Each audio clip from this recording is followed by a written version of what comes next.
Hola muchachos and senoritas. Today I'm back with another review. This time it is the Bose Quiet Comfort Ultra 2s. These are essentially the second generation of the Ultra lineup. These headphones retail at a price of $449. They have Bluetooth 5.4, SBC, AAC, aptX adaptive for their codecs. They have 30 hours of battery life. Their ear cushions is protein leather, very soft.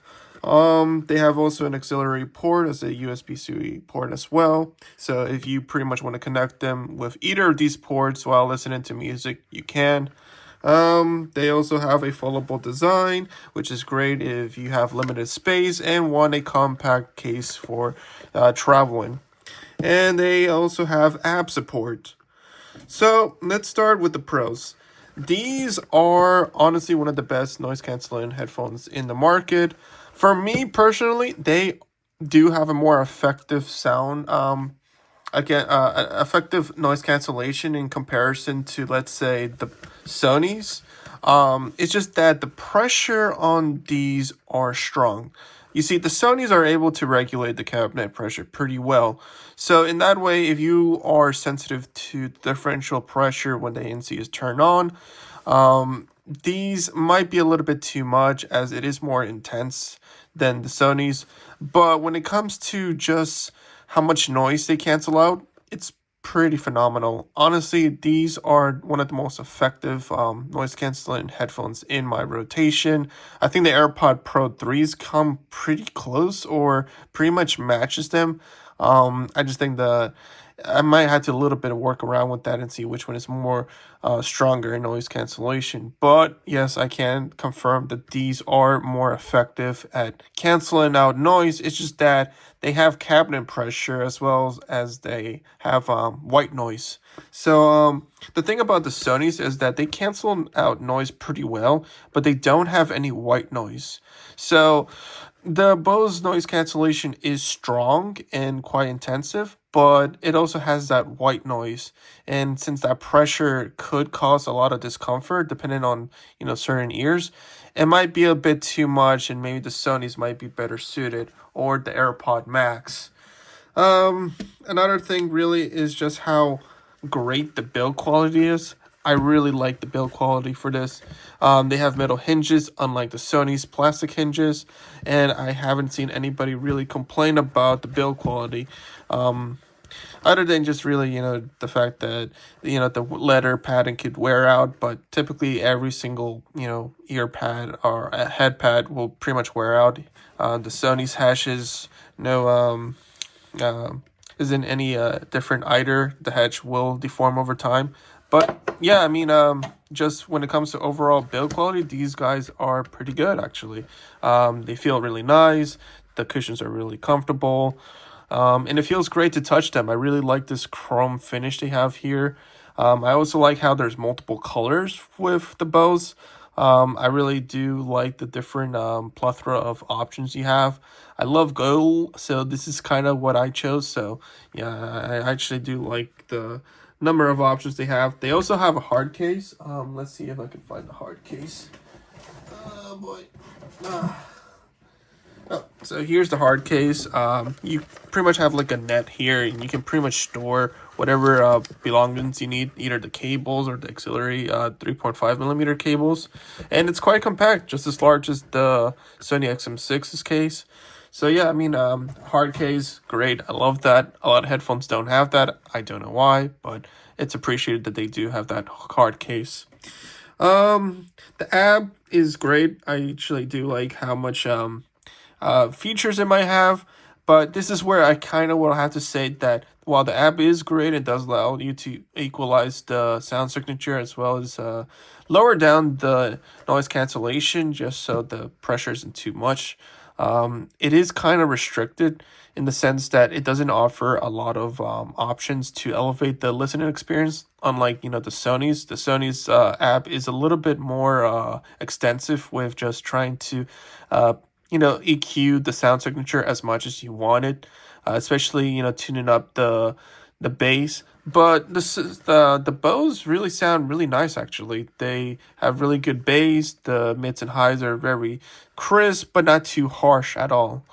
They also have Siminem roll or spatial audio, immersion mode, I think they call it. Which, to be honest with you, it's very gimmicky. It's always been gimmicky. I don't really kind of consider that as like something that is worth taking over. Their competition. Everybody has their own version of it. I just think it's kind of gimmicky. It's a little bit. It kind of echoes a bit. So I don't know. I'm not gonna go for far too much into it. Um, Other than that, yeah, I mean, it has a lot of interesting quirks. I think one of the interesting additions is also the USB-C connection where you can listen in while, you have your phone on. So it provides that lossless type of listening experience. So if you're not comfortable with the wireless Bluetooth option, you can pretty much just connect it wirely with the USB-C port onto the phone. So in that way, you can pretty much have low latency. Other than that, just the cons is just really the ANC. It's extremely intensive, so if you have sensitive ears, it might be a little bit too discomforting. And the app support is limited. Other than that, I think that's pretty much it. The only qualms really is just really the fact that, like the Sonys, they have this like hybrid-ish type of arrangement with their controls. I am not a very I'm not really in favor with the touch control idea. I really hate that. I prefer if everything was physical buttons. So to change the volume, you had to kind of swipe it left and up, which. If you have gloves, it's going to be very difficult. And I don't understand why companies keep having the Bluetooth button as the power button, which is kind of frustrating. You kind of had to like tap and back and forth, especially if you're trying to do multi-point. These headphones do have multi-point, but it's just trying to connect it to multiple devices is kind of difficult in a sense. So is many other devices, but I feel like the Bose is a bit more difficult because of just how the power button is set up in the app. But yeah, other than that, it's solid headphones. I think it's a pretty good alternative to the AirPod Max and a direct competitor with the Sony. It's just that really when it comes down to, the pros and cons, the noise cancellation is quite strong. It's just it doesn't have anything to regulate that cabinet pressure, but the build quality is just so great, and I actually do like the build quality over the Sony's XM6, as the Sony XM6 has incredibly difficult issues with the hinges. So yeah, I mean overall this is a great iteration. And if you have the first generation of the Bose Quiet Comfort, it's kind of the same. It just has a less restricted app and more options with the, I guess more options with the USB-C port being utilized more. Other than that, it's kind of the same. I also forgot there was another feature with this is that if you, I'm not sure if you turn it on or off in the app, but when you turn this headphones off and you want to reuse them again, you can just put them on your head and it just turns on by itself. I think that's pretty an interesting feature. I guess something with the ear detection is working, at the same time with whatever components are inside with the phone. But other than that, I mean, it's pretty a good addition to their lineup. It's a little bit frustrating with Bose just how slowly they're progressing with their headphones. I think that they are just trying to not slow down, but not progress significantly to outweigh the competition. I guess they're just more into the fact of how much can we squeeze out of, just our main product without investing too much money into developing a much better headphones. I think these headphones are great and I do like it. I just wish that there was a significant jump over its first iteration. I think its first iteration was intentionally restricted because really its first iteration is basically this. It just has less restrictions in the app and probably just the USB-C port being more capable of transmitting that sound from the phone. So I mean, and more colors too. But like I said, it's a 1.5 version of the first iteration. It just improves it from it, which I don't have any issues because the build quality is just great. But I would have liked to see more of a jump, especially directly against the AirPod Max.